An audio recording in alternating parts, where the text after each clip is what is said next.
Bitta klientimizga kamera qo'ygandik, kamera, domofon. Uylarni remont qilishdi, yechib berishdi deb iltimos qildi. Shunda jiddiy o'zgartirishlar kiritib, mana boshqadan qaytadan qildik. Kamera, registratorlar hammasini televizor orqasiga qo'yib,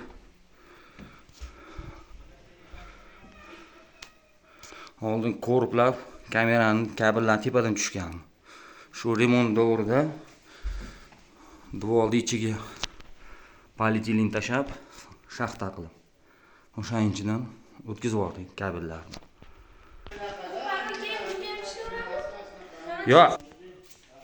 Mana domofon. Domofon ham oldin maydan korplab tepaga olib chiqib ketgandik. Shu remont paytdan foydalanib, devorning ichiga polietilen tashab, hamma yo'lda polietilenni o'tkazib yubordik. Mana bu Wi-Fi router o'zi betga qo'yilish niyati yo'q edi. Uni boshqa joyga qo'yildi deganida, klient iltimos qilib shuni koridorga qo'yib bersangiz deyishdi. Iloji yo'q, uni qilib korplab mana olib tushib, bu pitaniyani tomda qoldirdik. Kabel olib tushib turib, kabel ulab chiroyli qilib ishga harakat qildik.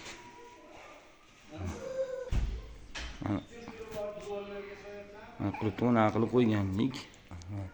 Universal zamokga bu pitaniyasini tepaga qo'yganmiz. Mana chiroyli qo'yib. Zamok magnitный, elektromagnitный.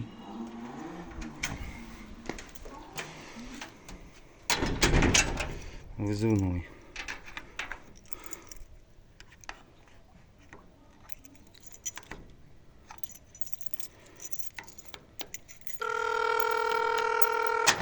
Дверь открыта.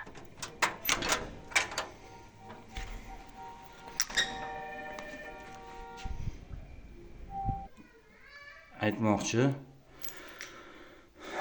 o'zi 4 dona kamera qo'yilgan. Biz vizivnoynikini ham, vizivnoy panelnikini ham kamerasini ham yozadigan qilib, Enverga ulab yuborganmiz. Mana shu vizivnoy paneldagi nima? Kamera.